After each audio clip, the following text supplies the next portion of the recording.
Hello. Congratulations on your win. That's very impressive. First off, how does it feel to live your dream of competing in the Bay Area, and how was that atmosphere as you came out and Oh that my standing gosh. ovation you got? Honestly, I never expected that. Like anyone that knows me, I said it before, like I'm just I'm just a weird kid that likes to fight. I've been socially awkward my whole life, and like some people get the mute DeAnna, which is most people, and then once you break that barrier, you can ask my coach behind you. He's like, "This girl doesn't ever shut up." And just feeling when I'm sitting out there, I'm staged, ready to walk across that platform, like I could hear the people in the audience, and like they said my name, and I'm like, oh, they're cheering for me. That's weird.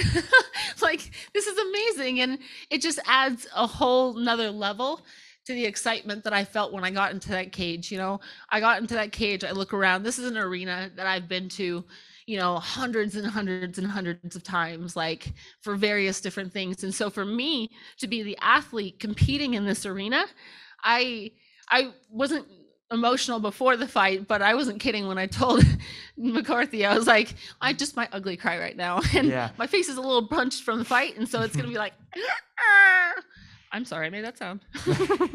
And competing in the Bay Area, would you say that was extra motivation for how strong you look tonight, just knowing this was a very important and emotional night for you? Yes, it meant everything to me. I'm born and raised in the Bay Area. I'm from Fremont. I went to American high school. That's, my start of my fight career. You can bring it back to high school because I wrestled back in high school with the guys. There's actually several of the guys that were on my wrestling team that were out in the audience.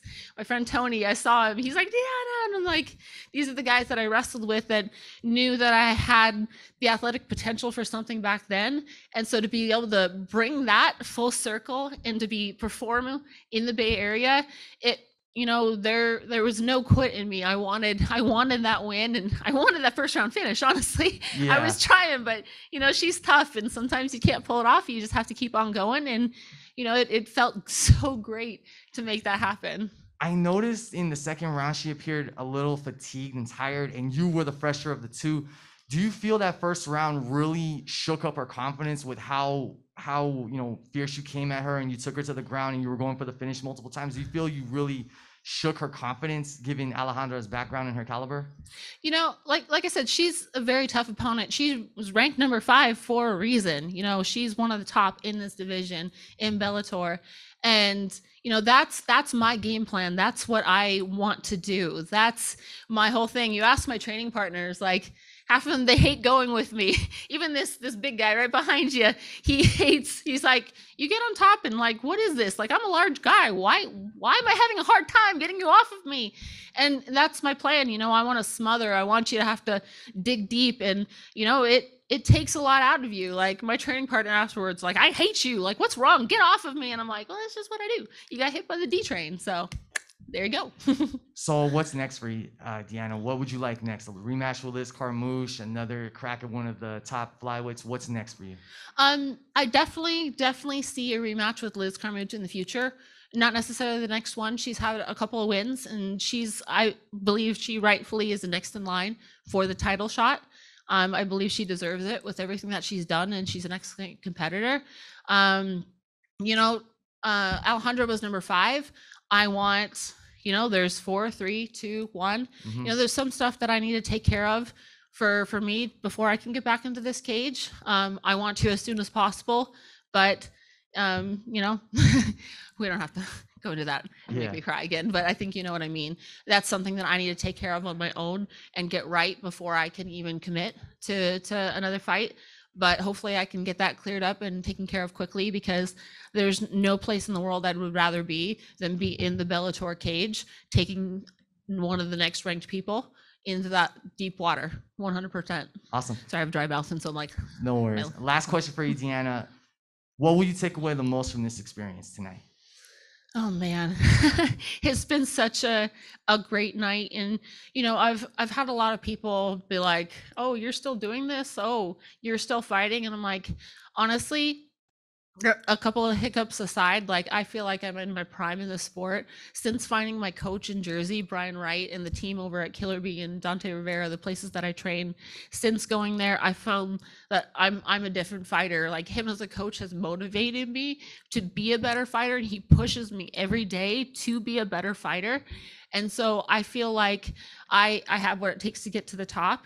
And that's what I take away from today. Like I came in here with a number 5 ranked girl and I got my hand raised and I'm ready to do it again. I want to get to the top for me, for my team, for my dad. Like I said before, his last words to me, literally, he couldn't string together sentences because of where the biggest brain tumor was. Mhm. All he could say is 1, 2 words. And the words that he chose to me was fight. And he'd throw his hands. He'd say fight and throw his hands. And like, that's the legacy that I want to live up to. He knew that that's what I wanted to do and that was what I meant to do. And so I want to fulfill that and get my way to the top. Awesome. Thanks, DeAnna. If I may also say, they gave you a really cool Titantron. It had a really cool, like, Captain Marvel, Avengers Ooh. Infinity War color scheme. I loved it. That. So congratulations and welcome home. Thank you so much. And DeAnna, we'll take a couple more here. Oh, Jay? where am I looking? Hey, thanks very much. Hi. Yep, perfect. Congratulations on the win tonight, DeAnna. A couple of quick ones for me. In the third round, that up kick, we saw you kind of looking at the screens after that. Were you trying to see how well you caught her, or? No. I felt how it hit, and I know she was trying to jump over my legs, and I was like, no, get back. I don't want this right now. It was more, honestly, I know you're not supposed to look at the time. My coach was probably going to yell at me later for that. He's probably going to kick me in the liver. But I wanted to see how much time that I had left because it was kind of my gauge as to where I was going to go next, whether I wanted to make like a big drastic move to try and shoot forward, or if I was going to try and play around a little bit more and try and pick my shots that way.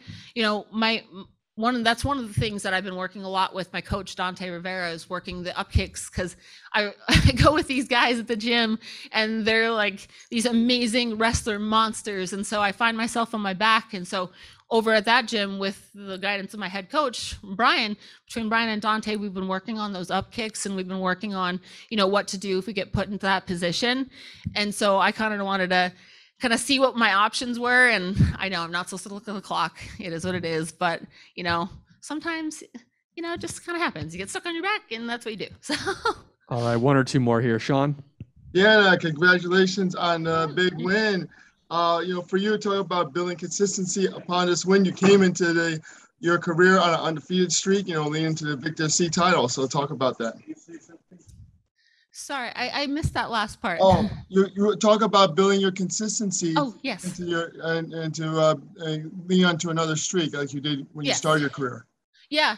I started my career strong. I went 8-0 against tough competitors. I've always been one that, if they say, hey, we want you to fight so-and-so, I'm like, okay. And then I'm like, oh, wait, I should probably ask my coach. But I mean, it's still okay because I want to fight anyone. Like, I don't care. I don't care who you put in front of me. I'm going to fight and I'm going to do what I do and I'm going to win. And I'm at the point right now where, I've been in this game for so long. I've had so many fights. I have a great team that's behind me. And so I want to build off of this momentum and I want to keep going forward. I want to be the best fighter that I can be. My coach, thankfully I'm taking a trip to Utah, or else I would be back in the gym Monday morning, just ready to go. Like, okay, we're trained now. And he's like, do I have to kick you out of the gym again? Like, do you go home? And I'm like, I thought this is my home. Is this not where I live? But he watches the cameras. He does know I live there. But I want to keep improving. I definitely know some stuff today that I can work on when it comes to the fights. And so I'm gonna come back next time a better fighter, and I'm gonna do what I can to get there and build that consistency and build that streak. Chris? Hey, DeAnna, Chris Connor here. Last call. Congrats on a great performance. Hey, you and I have talked several times. Your career's always been like just setbacks, whether it was the hip injury against Liz Carmouche, dealing with either promotional problems or boyfriend problems, weight problems. This, for your camp, it was always, this problem was, hey, we had to now move from July to September. How nice did it feel, just everything, with everything that had gone on with your father, with your, former boyfriends, with injuries, that this was probably to date your best performance in terms of just the striking, the composure, the wrestling, was this, for you, the perfect fight in terms of your execution of the game plan?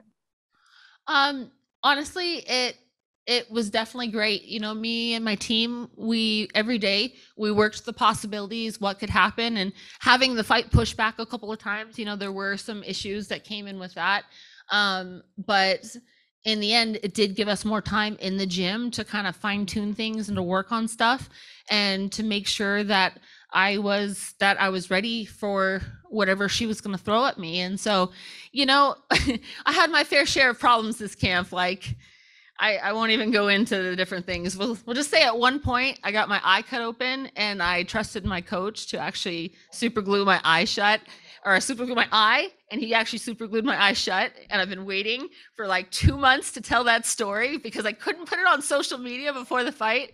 And he's throwing a fit in the corner because I just called him out. But yeah, don't ever trust Brian Wright to super glue your eye cut. You're welcome. You're welcome. But I've had multiple injuries through this fight camp, and I say that in love. Like, I love my coach to death. He's great. Just super glue away from the eye, 100%. No super glue near him. But things kind of worked out. And again, a lot of that comes with working with him as a coach. You know, coaching isn't just physical. Coaching is always so mental. You know, you have to have your fighter mentally prepared to be able to get to that cage. And he's helped me out with both aspects. And I think that's what really led to me having the performance that I did. All right, DeAnna, thank you so much for the time. Congrats on the win.